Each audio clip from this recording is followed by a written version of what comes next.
और माननीय मुख्यमंत्री जी के नेतृत्व में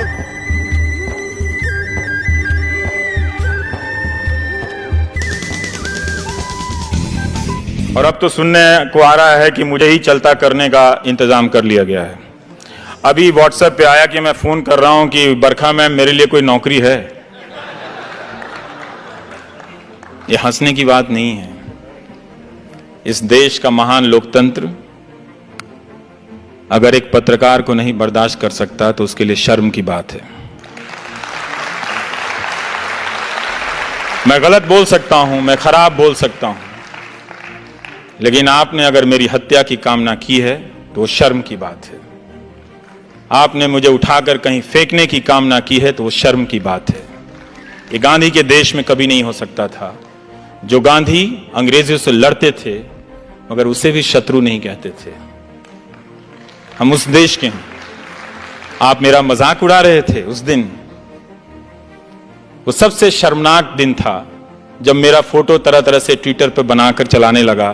किसी ने टीका लगा दिया, किसी ने गेरुआ लगा दिया। मैं पहनता हूं भाई गेरुआ, तुम पहनाओगे तो थोड़ी पहनूंगा। मैं पहनता हूं, लाखों लोग पहनते हैं गेरुआ इस देश में। क्या आप वो भी एक दिन टीवी चैनल से तय होगा कि सबको गेरुआ पहनना होगा? वो तो हम पहनते हैं अपने अपने पूजाओं में। और ये मजाक चल रहा था तो मैं यही सोच रहा था कि क्या एक अदना सा पत्रकार इतना महत्वपूर्ण हो गया कि उसे विस्थापित करने के लिए हुकूमत इतनी चालें चलेंगी? और क्या हम नहीं जानते कि कॉरपोरेट में टेक ओवर कैसे होता है? आपने दुनिया का इतिहास नहीं पढ़ा? और क्या आप हमेशा ये होता रहा है इसीलिए होते रहने देंगे? होते रहने दीजिए। आपको लगता है कि आपको फर्क नहीं पड़ेगा, फर्क आप ही को पड़ेगा। फर्क आप ही को पड़ेगा जब आपकी आवाज पहुंचने के हर रास्ते बंद कर दिए जाएंगे। जवाहरलाल नेहरू ने अमृत बाजार पत्रिका के संपादक को लिखा था कि अखबार आलोचना नहीं करेंगे तो कौन करेगा। मैं यहां इस हॉल में आ रहा था तो किसी ने उसका टेक्स्ट मुझे व्हाट्सएप किया था कि अखबार अगर आलोचना नहीं करेंगे तो सरकार की आलोचना कौन करेगा। सरकार की आलोचना करने पे बधाई मिलनी चाहिए। यह इसलिए महत्वपूर्ण है क्योंकि बाकी लोग नहीं करते हैं।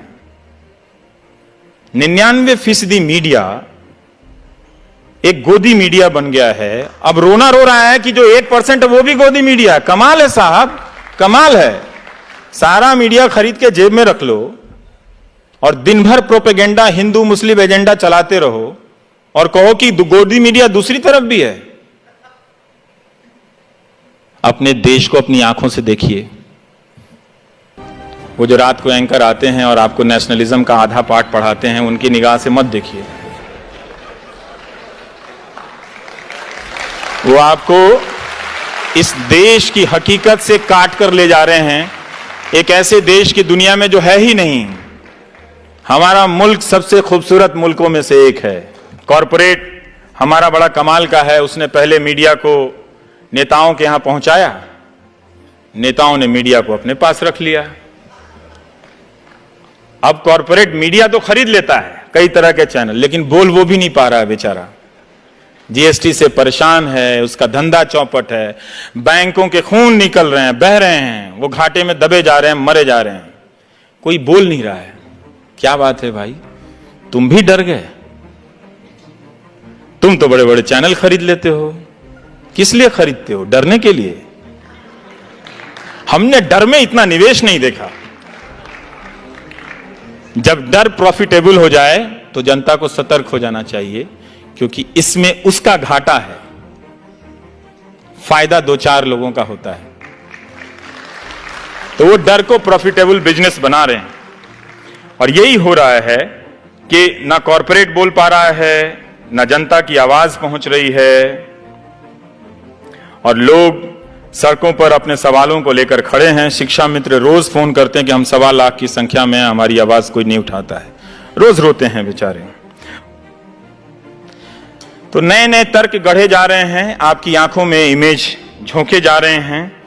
मैं उम्मीद कर सकता हूं कि मेरा समय खत्म हो रहा होगा, लेकिन 2-4 बातें यही है कि लोकतंत्र की लड़ाई को आप आउटसोर्स मत कीजिए, गांधी की तरह सत्य के रास्ते पे चलिए, क्योंकि हमारे देश में सच बोलने का इकोसिस्टम नहीं है। इसे हमें स्वीकार कर लेना चाहिए और इस इकोसिस्टम को हमने नहीं बनने दिया है। जो भी जरा सा चलता है हम उसे पागल घोषित कर देते हैं। जो ईमानदार होता है, कोई कलेक्टर आ गया, वो ऑनेस्टी से काम करता है, उसी के रिश्तेदार बोलेंगे पागल हो गया। ये दुनिया बदल देगा क्या? अब तक आप झूठ के साथ खड़े रहे हैं, कुछ साल तक सच के साथ खड़े होने का प्रयास तो कीजिए, हो जाएगा। वो राजा हरिश्चंद्र की जो कहानी सुनाई जाती है कि वो बर्बाद हो गए, बने थे सत्यवादी चलने, पूरा परिवार तहस नहस हो गया, अंत में उनके पास कुछ भी नहीं बचा। ये कहानी इस देश में सुनाई जाती है राजा हरिश्चंद्र के लिए की। पता है क्यों? क्योंकि आप हमेशा डरे रहे। और ये कहानी कौन सुनाता है पता है? जो पावर में होता है। गांधी ने ठीक इसका उल्टा किया।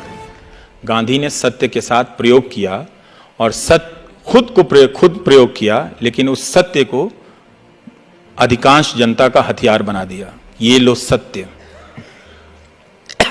आज सीबीआई और जेल के डर से हमारा अपोजिशन भी नहीं बोलता, और गांधी ने उस सत्य के दम पे लाखों लोगों को, अंग्रेजों की जो डर का सबसे बड़ा कारखाना था, अंग्रेजों का फैक्ट्री थी अब डर की, जेल, उसमें ले आकर भर दिया। गांधी ने कहा अपने भीतर जेल जाओ और अपने भीतर के डर से आजाद हो जाओ। इनके पास टैंक है, तोप है, अफसर हैं, कानून है, सेलुलर जेल है, सब है, लेकिन जिस दिन तुम जेल जाने के डर से आजाद हो जाओगे, बाकी आजादी मिल जाएगी। ये गांधी का सत्य था। गांधी ने इसी सत्य के लिए अपनी जिंदगी दी।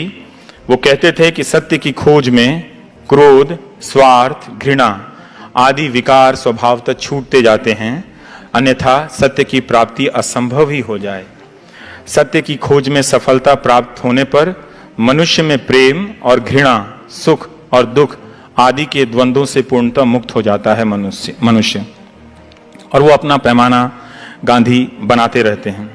आप देखेंगे कि गांधी अंतिम तक प्रयोग कर रहे हैं। वो हारते हैं। वो अपनी अहिंसा, जब भारत आजाद होता है तो जिस अहिंसा को लेकर वो 30 साल तक प्रयोग करते हैं, वो बिखर जाती है। एक किताब है सुधीर चंद्र की, गांधी एक असंभव संभावना।